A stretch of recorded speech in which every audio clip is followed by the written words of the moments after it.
Hello everyone, welcome to Hillsville Library's Cooking for Kids program.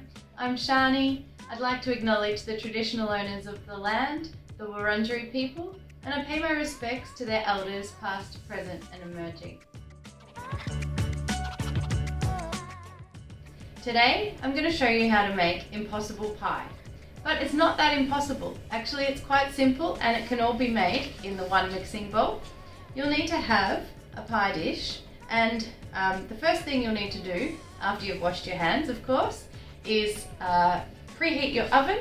We'll get your adult to preheat your oven for you at 180 degrees. Let that warm up, and the next thing we'll do is grease our pie dish so that it doesn't stick. So I'm just going to use this knob of butter and swish it around the dish, and using the paper to kind of collect the excess because we don't want it too greased, just lightly. It's a bit messy, but you know, about like that. So with the impossible pie, it's actually going to break up into 3 layers. So the ingredients we've got here is half a cup of plain flour, 4 beaten eggs, 1 cup of caster sugar, 1 cup of desiccated coconut, 125 grams of melted butter, 40 grams of flaked almonds, 1 teaspoon of vanilla essence, and 2 cups of milk. So when we put all these ingredients together and mix them up, when we pour it into the dish, the ingredients are going to separate. The flour is the heaviest, so the flour is going to sink to the bottom and make like a pastry bottom. Then the coconut is going to rise to the top because it's lighter and it's going to form like a crust. And in the middle, we're going to have our egg and milk, and it's going to be like a custardy middle. With a few almonds scattered in, and we'll also put almonds on top at the end. Alright, so let's start by sifting our flour. Got a fine mesh sieve here.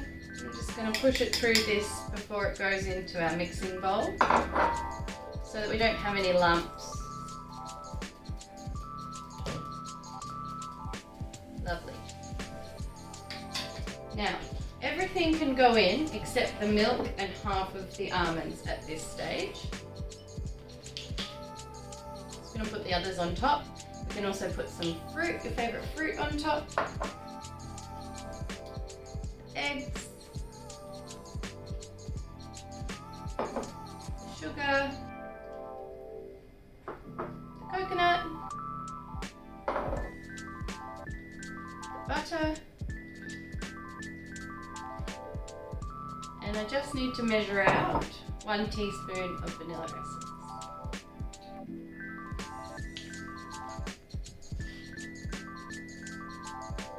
There it is. Beautiful. So, mix all this together.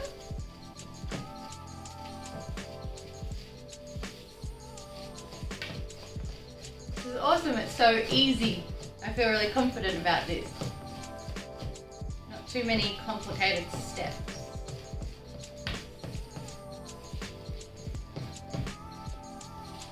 So, everything's pretty much mixed. I can see the flaked almonds in there. They kind of look like lumps, but they're not. It's just the almonds. There it is. And pour it in to our pie dish. Oh, the milk! Thank you, Anita. Anita behind the camera reminded me that it's not that easy. I actually still need to add the liquid, the milk, gradually. Bit of ahead of myself here.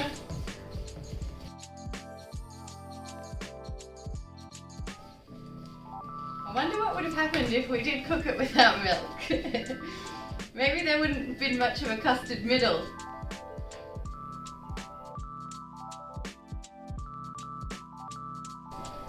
Wow, that changed the consistency. It's much runnier now. So I'm thinking like we're making a cake. we kind of are, but we're kind of not, because this is a much runnier mixture than a cake mixture.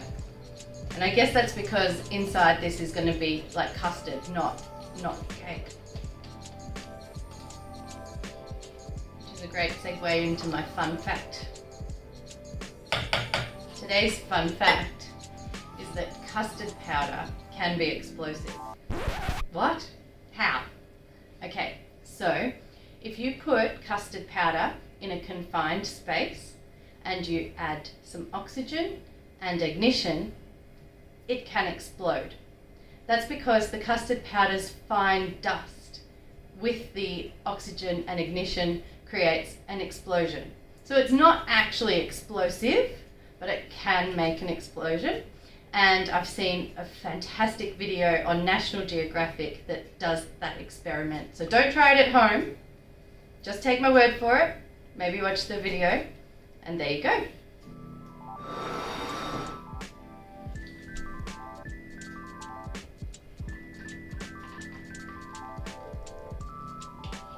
I'm gonna just scrape. Some of the coconut didn't make it in, so I'm just gonna scrape it.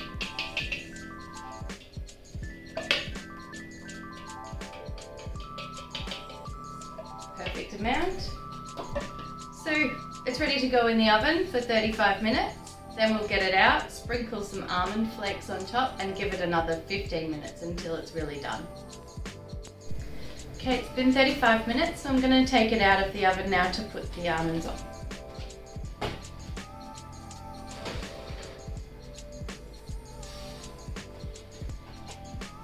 Just going to sprinkle them on top.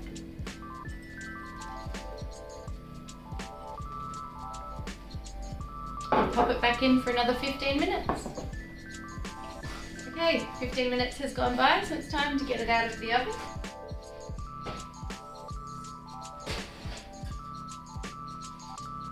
Oh, voila, look at this. Beautiful. Okay, so I'm going to give it about another 15 minutes just to cool down and set before we cut it up. Okay, so it cooled down a bit. I was able to cut it up into a nice slice, and I'm going to do the taste test.